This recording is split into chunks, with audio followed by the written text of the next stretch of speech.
Assalamualaikum warahmatullahi wabarakatuh. Saya Huriwatu Sadia, Prodi PIAUD semester 6 akan mempresentasikan tentang teknik asesmen wawancara. Teknik asesmen wawancara. Teknik wawancara merupakan cara sistematis untuk memperoleh informasi-informasi dalam bentuk pernyataan-pernyataan lisan mengenai suatu objek atau peristiwa pada masa lalu, masa kini, dan masa yang akan datang. Wawancara merupakan suatu metode pengumpulan data yang dipakai untuk mendapatkan informasi secara langsung dari sumbernya. Sudaryono 2016, L.R. Guy Geoffrey E. Miles, dan Peter Arainsan dan Educational Recensil menjelaskan bahwa wawancara adalah interaksi yang bertujuan di dalam satu orang mendapatkan informasi dari orang lain.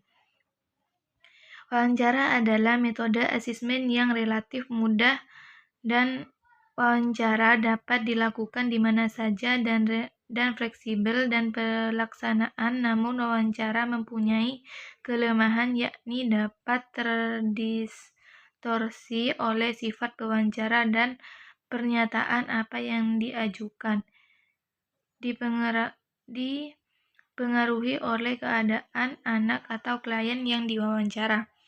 Yang B, jenis-jenis teknik wawancara. Pada umumnya, wawancara memiliki dua jenis, yaitu wawancara terstruktur, tak terstruktur, dan semi-struktur. Yang pertama, wawancara terstruktur. Dalam wawancara struktur, semua pernyataan dibuat dalam hati-hati terlebih dahulu dan biasanya dalam bentuk tertulis. Yang kedua, wawancara tak terstruktur. Wawancara tidak terstruktur biasanya bersifat informal. Pertanyaan tentang pandangan sikap klien, responden, atau tentang lainnya dapat dengan bebas ditanyakan pada narasumber. Yang ketiga, wawancara semi-struktur. Wawancara semi-struktur merupakan gabungan antara wawancara terstruktur dan tak terstruktur. Sebelum melaksanakan wawancara narasumber, peneliti meyakini pedoman atau tema wawancara terlebih dahulu. Tidak seperti wawancara terstruktur yang bersifat kaku atau wawancara tak terstruktur yang bersifat bebas. Pendapat lain menyebutkan jenis-jenis lainnya dari asesmen wawancara. Yang pertama, wawancara mendalam. Wawancara ini dilakukan berdasarkan asumsi bahwa latar belakang gangguan seseorang belum tentu sama dengan apa yang dilakukan olehnya secara sadar, sehingga pewawancara kadang-kadang harus mengenali lebih dalam. Yang kedua, wawancara klinis. Wawancara klinis biasanya dibuat melalui cerita yang diarahkan pada pengalaman pasien. Wawancara klinik sukar dibedakan dengan wawancara psikologis. Tahapan-tahapan dari wawancara klinik adalah sebagai berikut. Yang A, pemeriksaan psikologis klinis. Pada tahap awal, perencanaan pertama dilakukan dalam pemeriksaan klinis adalah mengenai masalah dan keluhan. Yang B, pada akhirnya pertemuan pertama, sebaiknya pemeriksa mempersiapkan akhir wawancara dengan memberikan pengetahuan wawancara pada suatu topik tertentu dan mempersiapkan untuk pertemuan konsultasi selanjutnya. Yang C, ansamensis yang diberikan merupakan kegiatan meyakinkan pada klien mengenai suatu personal yang di dalamnya mengenai riwayat hidup.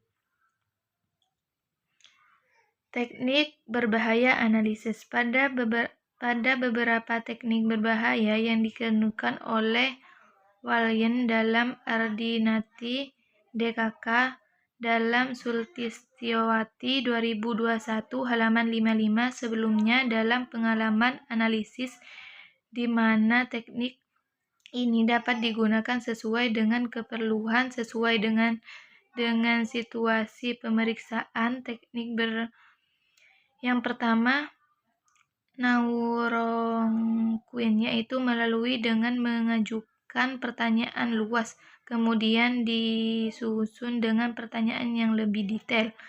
Yang kedua, progressing quiz, yakni melalui dengan memberikan pertanyaan tentang suatu yang dekat dengan apa yang sesungguhnya ia diketahui, kemudian menyusul pertanyaan yang secara proaktif mengarah pada hal yang sesungguhnya ingin diketahui. Yang ketiga, embedding questions, ialah menyembunyikan pertanyaan yang lebih signifikan ke dalam pertanyaan lain. Yang keempat, leading questions adalah memberikan pertanyaan yang terarah pada suatu yang ingin diketahui dalam cara yang hati-hati. Yang kelima, Halfordr questions, yaitu memudahkan suatu pertanyaan yang tiba-tiba muncul dari pikiran pemeriksa. Yang keenam, projective questions, yakni meyakinkan pendapat klien tentang hal-hal tertentu atau orang lain.